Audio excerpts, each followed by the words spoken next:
Oh, hey, you're back again. I'm Dan Freidenberg, and I am the host of Chess with Investors, where we play chess with investors. But usually we don't have googly eyes. This is my daughter's little king here with the googly eyes, and this is a big squishy one. Anyway, so one thing you don't know that you might want to know because you probably are either an actively working professional or you're maybe semi-retired or completely retired and you focus on real estate to make ends meet. Well, one of the things that you should know about Chess with Investors, where I talk about real estate, is the reason why I bother doing any of it in the first place. Now, my big reason for doing chess is for neuroplasticity. I am 45 years old, and so basically a lot of grandmasters at chess, of which I am not one. I've been fortunate enough to meet one of them now, but they tend to retire when they're around my age or around 40 or something like that. They basically say it's the competition's too hard out there, and so they throw in the towel. And so I want to make sure that I keep going on using my brain. I do things just because they're difficult. And I do these things like because I want to know, for example, what's more difficult, getting into the NFL or climbing Mount Everest? What's more difficult, getting into the NFL or getting into the NBA for basketball? Different things like that. And that sort of self-improvement, I keep on doing that in lots of different directions. I think that I basically want to find out not only how hard is it in general, but how hard is it for me in particular. Now, one of the things that I've got to share with you today is a new thing that I don't think that this is going to take me anywhere near as long as chess does, because chess is absolutely brutal. But here it is. Dun, dun, dun, dun. Oh yeah, it's a Rubik's Cube. Now this here is a 2x2, and I just solved this for the first time in a couple years, something like that. It's been sitting around the house. I gave it to the kids because I thought it's like, oh, hey, it's probably not that hard or something like that. And boy, this will make you feel stupid. I promise you this will make you feel stupid. It's because you're going to feel like, no, I can do this. I bet you I can do this. And then you find out after messing around with it for an hour or something like that, you're going to be like, yeah, I give up. I'm sad. I guess I'm not as smart as I thought I was. Now, the way that I solved this one is with a PDF that you find online. There are plenty of different videos on YouTube that show you the full solution, and that's not what I'm really going to spend a bunch of your time talking about. But you can follow the PDF. I found that the PDF, it says, oh, you might have to do this algorithm. In other words, a combination of 4 to 6 moves or something like that, and do it 3-4 times before it actually solves what it says it's going to solve. So I wouldn't say it was completely ideal, and that was where my expectations changed. But the reason why I'm sharing this is because this weekend I got a new doohickey, and I may or may not be using all this stuff as a business expense to share with you to go along as a tie-in with the Chess with Investors branding that's featured on chesswithinvestors.com. But this is not the doohickey that I got. The doohickey I got is this one right here, which of course it's like, yeah, so what? It's just a Rubik's Cube. But no, this is a lot fancier than just a Rubik's Cube.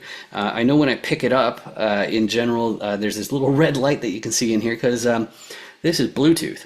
And I've gone through some videos in the past. I've got some other applications like for like Nintendo systems or whatever. They have Rubik's Cube solvers or something like that. And you punch in the different colors and it'll tell you do this and do that. And then you'll get a solved cube just like this.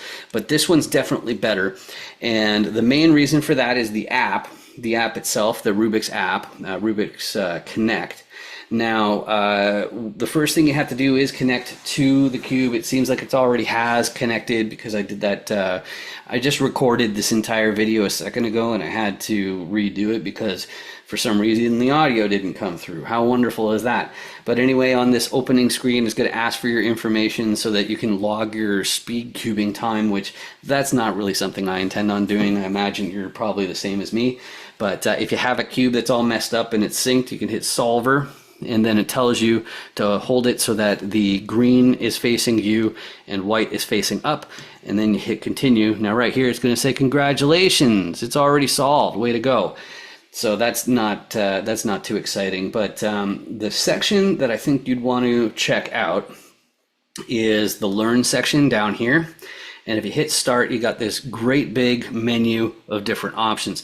The first two, I think you can kind of skip if you watch this video, because I want to do it real quick. So I'll hold it with green facing the camera here. So they're treating, this is the front, this is the right, obviously, red would be right, and then orange would be left. The blue side is the back, okay, means it's solved, okay, and then the bottom is yellow. So then they're going to ask you to turn the different sides either clockwise or counterclockwise, and it's not that obvious if you can't visualize space very well in your head and how things move, then you're going to struggle with this a little bit, so I'm going to try and help as much as I can. So if I want to turn the right side clockwise, it's like this, so that's probably the most obvious one, and then if I would go counterclockwise, it's just like this, okay? Then the back, you have to imagine that the clock face is right here. So for that one, clockwise would be like this, and counterclockwise would be like that, okay? Then for the front, okay, clockwise is like this, counterclockwise is that. That's the most obvious one. For left, okay, so now I'm turning it like this. For left, clockwise would be like this, and counterclockwise would be like that. And then for the bottom, you have to imagine the clock's right here, so clockwise is like this, and counterclockwise is like that. So that's the first part of the notation that you're going to run into, is the counterclockwise, uppy, downy, lefty, righty, backy, forthy, that kind of stuff from back and front. But there's going to be two different algorithms that you're going to run into that you have to memorize that are little 4-move doodads to make it happen. Okay, the first one, the right-handed one, is 4 moves in a row, and it takes a minute to figure out what on earth they're actually trying to get you to achieve. And what it does is it brings this front right edge, or this corner piece, and it moves it down here. Okay, so right now in my front right, it's green, red, white. Okay, so when you turn it, obviously it doesn't move the stickers, even though the whole cube seems like voodoo magic. But the algorithm they're going to teach you to do, and I'm going to show you the right way to hold it to do it really efficiently. So you have like a couple fingers up on the top like this. It's hard to kind of see, and then you have your thumb on the bottom, right? So you do that to go clockwise like this. So right clockwise, okay, then you do top clockwise, which is like this, okay? You notice how I use my index finger to do that? Then you turn it back, and then you turn this side back, okay? And now it looks like you have a messed up cube. You're now about ready to cry because you're like, oh no, my solved cube, how am I ever going to get it back? Well, the nice thing is that algorithm, the reason why they force you to memorize it is because if you do it 5 times, it goes back to normal, okay? So that's once. Okay, that's twice. Again, so it's right, turn top clockwise, back. Okay, that's 3. That's 4.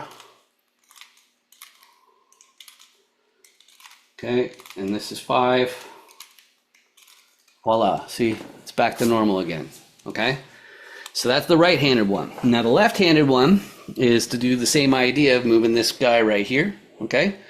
But your moves are almost completely opposite. So first you're gonna go left counterclockwise, so backwards, right? Okay, then you're gonna do the top counterclockwise, then you're gonna move it back properly and back properly. So that's one time, okay? Next, I'll do it again. So left backwards, top backwards, left back, right back. Okay, and again, left backwards, top backwards, counterclockwise. It's easier for me to say backwards, I don't know why. Left back, top back. One more time, left backwards, da, da, da, da.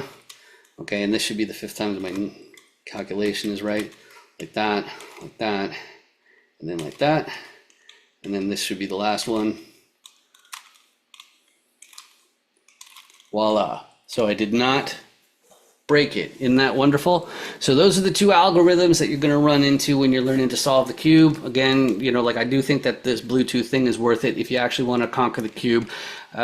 Basically, I may be repeating myself already, but one of my favorite videos in the Who Are You Helping series was with Brian Peterson, and the thing that he said, I asked him, I got to the question of how can people help you, and he said help yourself, which, that's fairly profound, but the bigger thing is, he said, go out and suck at something.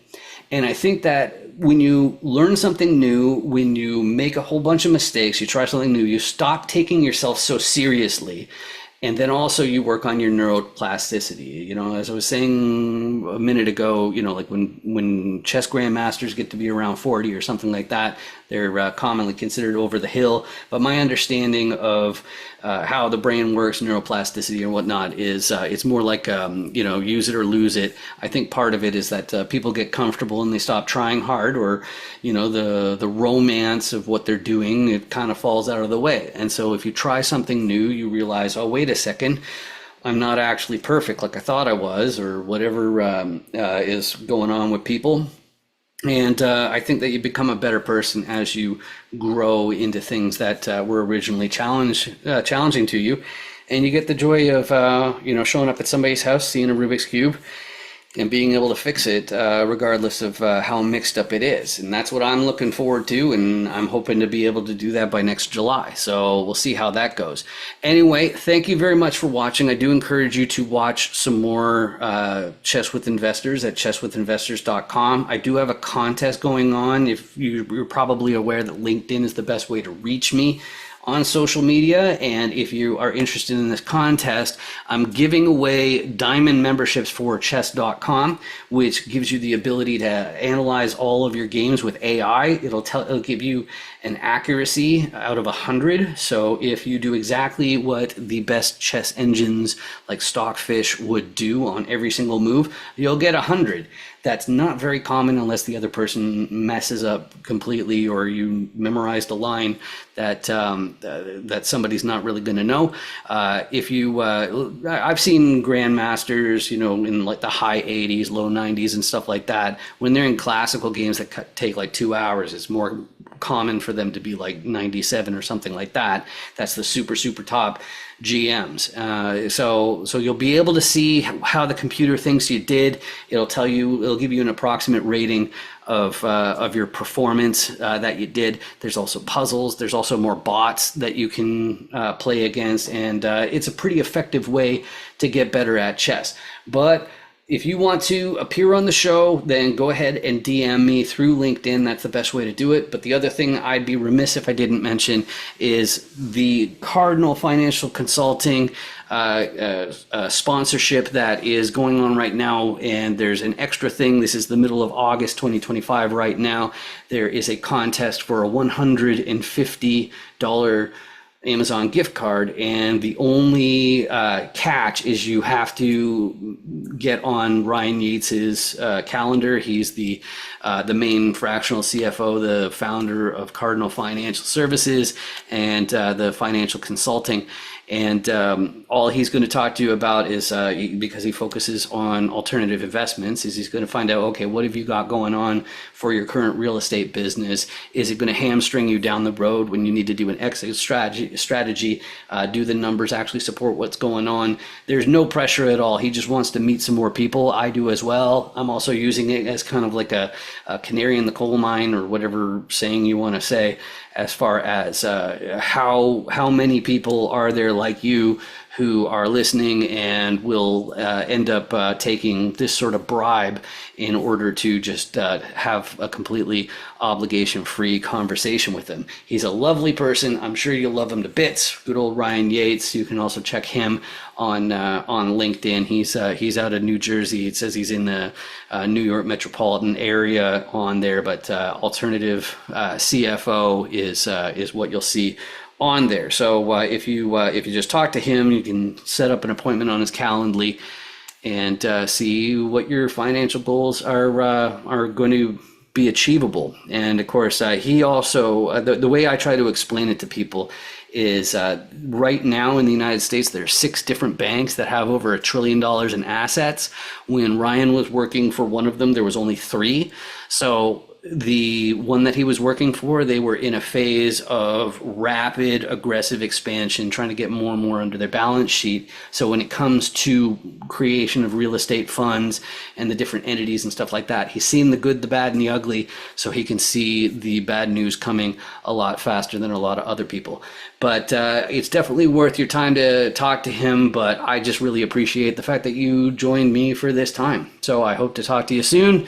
Maybe you can check out a couple of episodes and learn some more chess. Thanks a lot. See you soon.